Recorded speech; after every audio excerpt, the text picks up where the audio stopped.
Olá, seja muito bem-vindo. Nós estamos ao vivo. São 11 horas pelo horário de Brasília e como aqui a notícia não para, agora é a minha vez de trazer informações do Brasil e do mundo desta segunda-feira para você. E eu começo falando de mercado de trabalho. Olha só, de cada 10 contratações feitas em fevereiro, 6 foram de trabalhadores com ensino médio completo. Os dados são do CAGED, o Cadastro Geral de Empregados e Desempregados. Ao todo, foram feitas mais de 1.900.000 admissões em fevereiro para vagas de trabalho formal. E desse total, 1.200.000 foram contratações de pessoas com ensino médio completo, o que corresponde a 62,2% do total. Os dados foram divulgados nesta semana pelo Ministério do Trabalho e Emprego. A diferença entre o número de contratações de pessoas com esse nível de escolaridade para o ensino superior completo, que ficou em segundo lugar, é de quase 1 milhão de empregos. Em fevereiro foram admitidos mais de 212 mil brasileiros ou estrangeiros formados em algum curso superior. O número é cerca de 4,5 vezes menor do que os trabalhadores que concluíram o ensino médio. Quanto ao tipo de atividade econômica, a maioria das admissões em fevereiro foi de trabalhadores do setor de serviços, com destaque para os vendedores do comércio em lojas e mercados. A faixa etária predominante nas admissões foi dos 18 aos 24 anos e no mês foram admitidas mais mulheres do que homens. E ainda falando de economia, o custo de vida para quem vive em São Paulo subiu de novo. A avaliação foi divulgada pela Federação do Comércio de Bens, Serviços e Turismo do Estado. Mas quem traz mais informações para a gente é a repórter Maria Clara Leite. Segundo o monitoramento da FEComércio São Paulo, o indicador apresentou variação de 0,6% no mês passado em relação a janeiro. Esse avanço foi pressionado principalmente por grupos como alimentos e bebidas, educação, aluguel, conta de luz, plano de saúde, todos com aumentos significativos registrados em fevereiro. A análise da FEComércio abrange toda a capital paulista e região metropolitana, que nos últimos 12 meses tiveram um aumento de quase 6% no custo de vida, ainda segundo o levantamento da entidade. E para entender esses números, acompanhe agora a análise do especialista. Por que o custo de vida em São Paulo e na sua região metropolitana é tão elevado? Primeiro, é a questão da moradia, que pesa bastante nos orçamentos. Os gastos com saúde também estão bem acima da média nacional.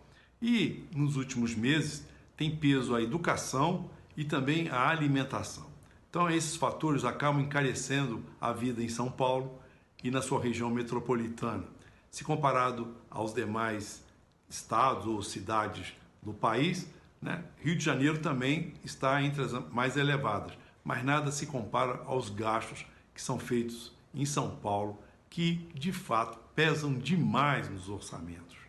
A tendência é que alguns desses itens melhorem no decorrer do ano, sobretudo a educação, porque é sazonal, mas a moradia e a saúde continuam pesando bastante.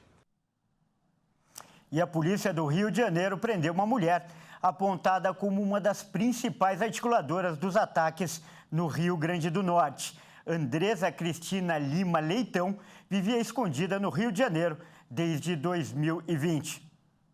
Agentes da Delegacia de Repressão a Entorpecentes prenderam neste domingo uma das chefes da facção que controla o tráfico no Rio Grande do Norte. Ela é considerada uma das principais articuladoras dos ataques que aterrorizaram o estado potiguar no mês passado. Andresa Cristina Lima Leitão, de 31 anos, apelidada de Bibi Perigosa, foi abordada próxima a um shopping na zona oeste do Rio de Janeiro, onde vivia escondida desde 2020. A onda de ataques começou no dia 14 de março e impactou a população de mais de 40 cidades até o dia 25. No último dia 31, o ministro da Justiça e Segurança Pública, Flávio Dino, anunciou uma ajuda de 35 milhões de reais do governo federal, além de homens da Força Nacional, que estão no estado por tempo indeterminado. A delegacia já vinha monitorando a traficante. De acordo com as investigações, ela ficava escondida na Vila Kennedy. Ao deixar a favela de Bangu a caminho de Campo Grande, ela foi interceptada pelos policiais civis em frente a um shopping. Contra ela havia um mandado de prisão expedido pela Justiça do Rio Grande do Norte. Andresa criou um grupo de comunicação entre os criminosos, chamado de Companhia dos Artilheiros. Os criminosos promoveram atos terroristas no Rio Grande do Norte, que incluíram assassinatos, roubos em série, depredação de prédios públicos e incêndios de veículos e residências. E vamos agora de notícias internacionais. Subiu para 32 o número de mortes provocadas pela passagem de um tornado no sul dos Estados Unidos. Pelo menos 5 estados foram atingidos pelo fenômeno, que deixou dezenas de feridos e desabrigados. No Arkansas, um tornado matou pelo menos 5 pessoas e feriu outras 30, levando o governo estadual a declarar estado de emergência geral e mobilizar a Guarda Nacional. O fenômeno foi flagrado em vídeo na capital Little Rock, também cidade mais populosa. Após a passagem dos fortes ventos, o cenário deixado para trás era de destruição, com árvores e postes derrubados, letreiros de publicidade danificados e trânsito congestionado. No estado de Illinois, a forte tempestade fez com que o telhado e parte da fachada do Teatro Apollo desabassem, deixando uma vítima e pelo menos 28 feridos. Os tornados, um fenômeno meteorológico tão impressionante quanto difícil de prever, são comuns nos Estados Unidos, especialmente no centro e no sul do país. Há uma semana, um tornado atingiu o Mississippi, matando 25 pessoas e causando grandes danos materiais. Na sexta-feira, o presidente Joe Biden e a primeira-dama Jill Biden visitaram o local da tragédia. E autoridades da Espanha anunciaram que os incêndios florestais que atingiam o norte do país foram controlados, graças à melhora das condições climáticas. Mas há suspeita de que as queimadas foram provocadas por terroristas ambientais. De acordo com os serviços de emergência das Astúrias, a chegada de chuvas fracas e um vento menos forte colaboraram com os brigadistas.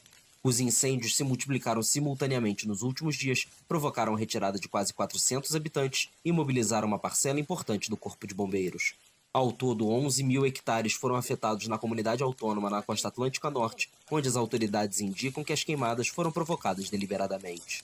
O presidente regional das Astúrias, Adrian Barbon, denunciou neste sábado uma ação coordenada dos terroristas ambientais, que poderia ter causado centenas de mortes. Em uma longa seca após 3 anos de chuvas abaixo da média, as autoridades espanholas estimam que a temporada de incêndios, até então limitada ao verão, agora vá da primavera ao outono, como consequência das mudanças climáticas. Bom, é isso aí. Essa edição fica por aqui. Eu agradeço demais pela sua companhia e convido a continuar ligado em nossa programação, porque às 13 horas eu volto junto com a Daniela Paris e mais notícias para você. Até mais!